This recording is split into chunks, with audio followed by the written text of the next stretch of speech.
Boa noite. Obrigada por estar aqui com a gente no domingo à noite para falar desse filme. Imagina, que isso, eu que agradeço. É um prazer enorme para mim estar aqui, porque além de ser uma enorme fã do Nelson e estar nesse filme dele, que eu tenho muito prazer em divulgar, eu sou muito fã do Canal Brasil, fazem uma Ai, programação que bom. e acho que vocês assim ajudaram muita gente durante a pandemia aí com essa programação muito bem escolhida, né? E fala pra gente da Guigui. Então, a Guigui também. A Guigui, ela tem uma hora que ela fala assim: eu sou a favor da pena de morte. Eu acho que ele merecia a pena de morte. E é curioso isso, que eu tenho tanto pavor de pena de morte, ter que dar essa fala mesmo sabendo, e isso é muito importante ressaltar aqui também, que esse universo do Nelson Rodrigues, a gente tem questionado muito agora da divulgação do filme, que ele seria cancelado, e eu acho que não. Eu quero acreditar que as pessoas têm alguma capacidade de abstração, de inteligência ainda, de compreender que é evidente que ele estava sendo crítico ao machismo,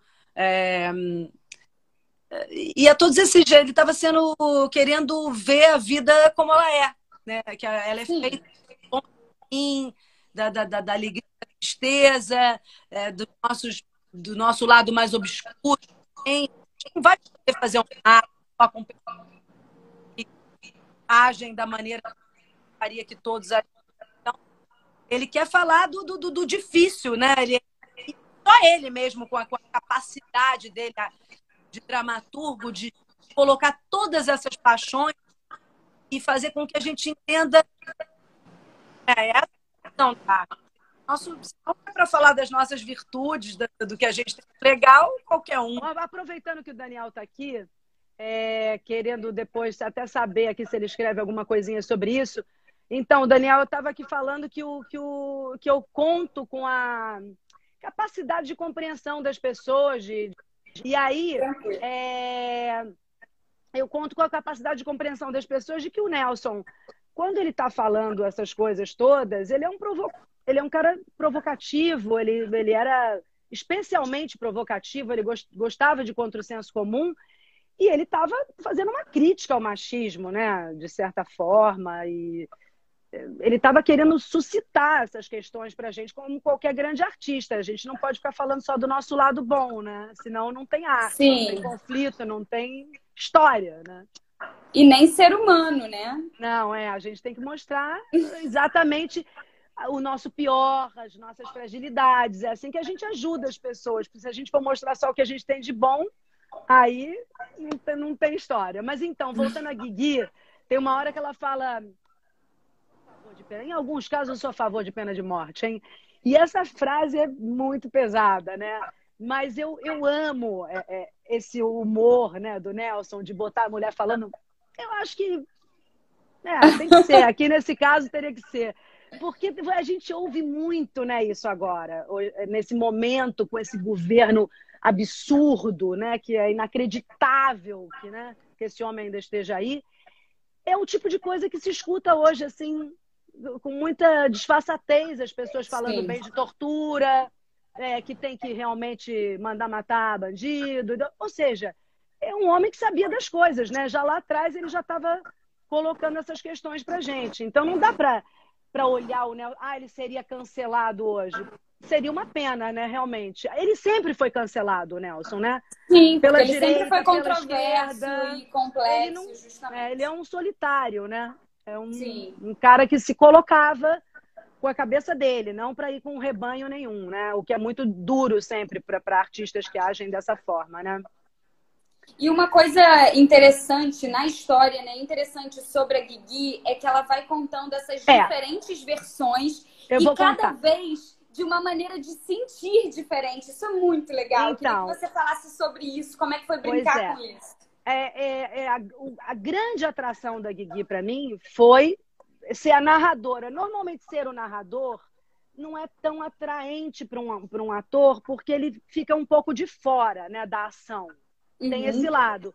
Mas no caso da Guigui, em particular, a cada versão que ela dá da história que ela está contando, que ela está narrando, ela muda de personalidade, porque ela reage exatamente às paixões dela. Então, se ela pensa que ele morreu, se ela não sabe que ele morreu, ela conta a história de um jeito. Depois que ela sabe que ele morreu, ela enlouquece, porque ela era apaixonada por ele. Tinha, né, aquele sentimento de ter sido largada por uma mulher mais nova. E o Nelson, né, claro que ele toca nesse assunto de um jeito cruel e, de alguma forma, ali pode ser uma das maneiras dele ser cancelado, seria essa, né? Falar que mulher abandonada é uma cobra e tal. E depois, quando ela vê que ela pode perder o companheiro dela da vida, que aceitou de volta depois que ela foi abandonada pelo Boca de Ouro, aí eu acho uma parte que eu amo, muito engraçada, e que eu me lembro muito da gente nesse dia filmando Giga. O Daniel esse dia estava inspirado, a gente estava na rua, ali o Silvinho Guindani, o Mimi. Foi muito legal essa filmagem do final ali. Foi o único dia que a gente saiu da nossa locação maravilhosa, por sinal, super bem cenografada pelo Mário Monteiro. Ficou, cada cenário é especialíssimo e tudo no mesmo lugar. Foi um achado a locação. Sim, todo mundo fala, né? Eu vejo vocês falando sobre essa locação, porque vocês ficaram lá há muito tempo, né? E teve também antes muito tempo de ensaio, de mesa, né? Como é que foi esse processo? Essa parte da mesa foi o que a gente, assim, eu sonhei. Assim que o Daniel me convidou e falou que o Marquinhos Palmeira ia fazer e o Guilherme Fontes também, eu já vibrei, já aceitei de imediato. O Nelson Rodrigues com o Daniel, que a gente já vinha da Vida Como Ela É. Exato. Já tínhamos feito. E tínhamos nos entendido muito bem ali na Vida Como Ela É, porque o Daniel conhece muito profundamente o Nelson, tem uma parceria com o Euclides Marinho muito incrível da vida toda, e o Euclides também é um conhecedor profundo do Nelson Rodrigues e apaixonado também. E quando eu fui fazer a Vida Como Ela É, eu tinha recém feito o vestido de noiva. Então eu estava, assim, tinham relançado a obra dele na época pela Companhia das Letras, então eu estava com aquele universo do Nelson Rodrigues todo muito fresco e sabia as frases de cor, então a gente ficava batendo uma bola boa ali naquele trabalho. E naquela época eu já era amiga do Guilherme Fontes e do Marquinhos Palmeira há muito tempo, desde menina. Sim, já tinham feito, fizeram filmes juntos, né? Isso, da Dema Mata, milhões de histórias. Imagine agora, já com 50 e tantos anos, eu não me lembro quanto eu tinha na época, mas agora estou com 54, aí já era uma vida de amizade. Então, o Daniel também me conheceu com 16 anos, eu acho.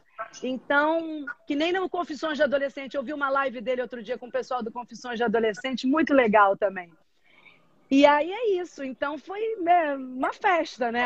Ficar a leitura de mesa, falando do Nelson, o Daniel contando todas aquelas histórias que eu acho incrível, que ele lembra de tanta história. Eu não lembro dessas histórias. Ele sabe tudo, né? Quando eu vejo ele falando também, fico muito impressionada. Eu falo, gente, quanta história, eu não lembro de tanta história assim dos meus amigos. E aí, a gente ali falando do Nelson, dos personagens, essa é a parte maravilhosa da profissão. E na hora de filmar também foi bem legal, muito legal.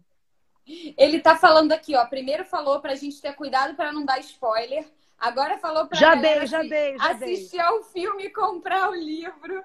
Tá participando ativamente aqui com a gente. Tô adorando. Daniel, acho que já dei uns spoilerzinhos aqui.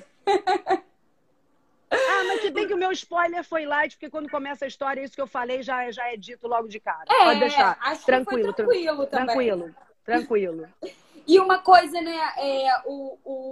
Temos a versão lá dos anos 60 do Nelson Pereira dos Santos, do filme, uma versão muito conhecida do Boca de Ouro. Tem uma versão que aí já é inspirada dos anos 90, né? Dirigida pelo Avancini. Eu queria saber, e na primeira versão, quem vive a Guigui é a Odete Lara, né? Eu fiz uma entrevista com o Marcos Palmeira e ele falou: olha, eu nem me baseei em nada, porque como é que eu vou me basear em Jesse Valadão? Pois Eu queria saber como é que foi isso. Isso foi realmente uma coisa desafiadora, porque, digamos, às vezes você faz uma nova versão, porque a versão anterior é meio fraca.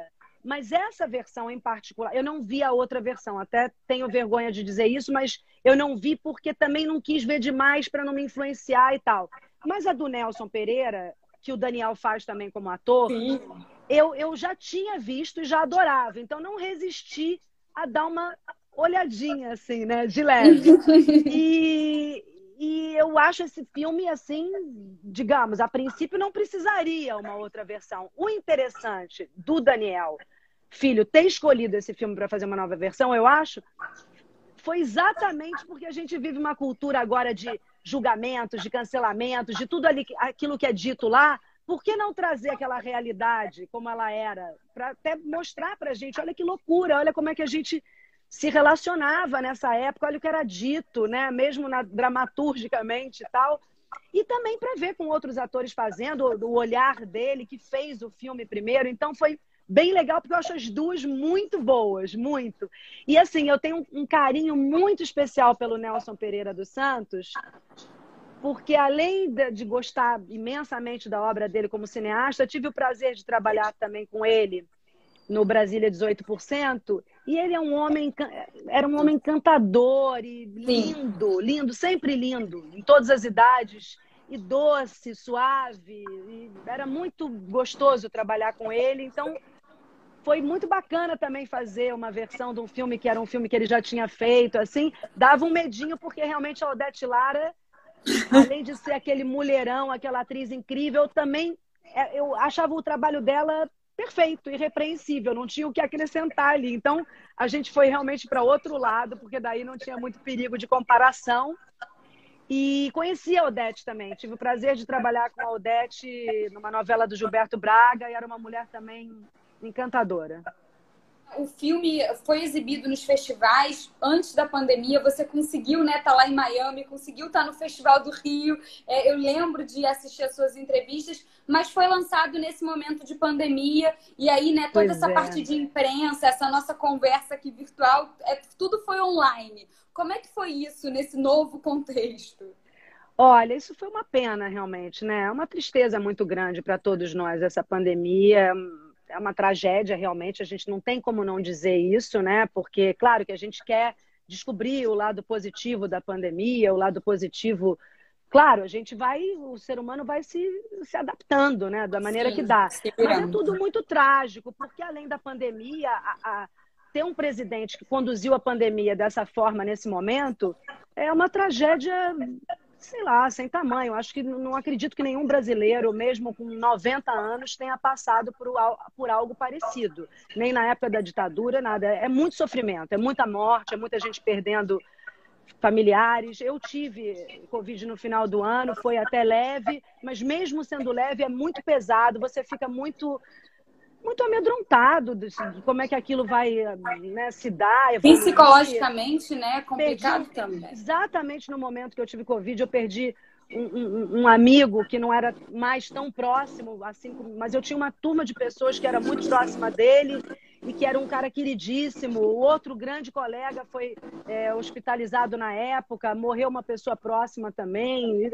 É avassalador isso que está acontecendo, é assustador. A gente vai tocando porque o ser humano tem essa capacidade, ainda bem. E agora, em nome dessa coisa do lançamento do Boca de Ouro também, poxa, um filme para ser lançado, né? Da gente estar todo mundo junto lá, se revendo, o Tony, meu marido, sempre fala, pô, vocês atores gostam de festa, né? Eu falo, gostamos. É estreia, tem festa. Vai encerramento, tem festa. A gente quer celebrar, a gente está tratando da vida o tempo todo, de gente, né, de ser humano.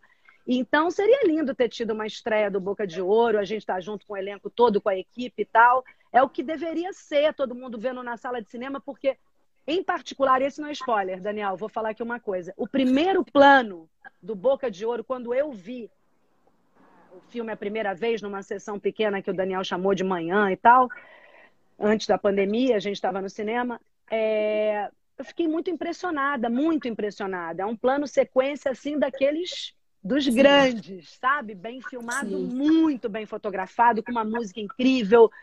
É, assim, uma abertura de filme que eu falei, nossa, peraí, não sabia que o negócio estava tão lindo assim.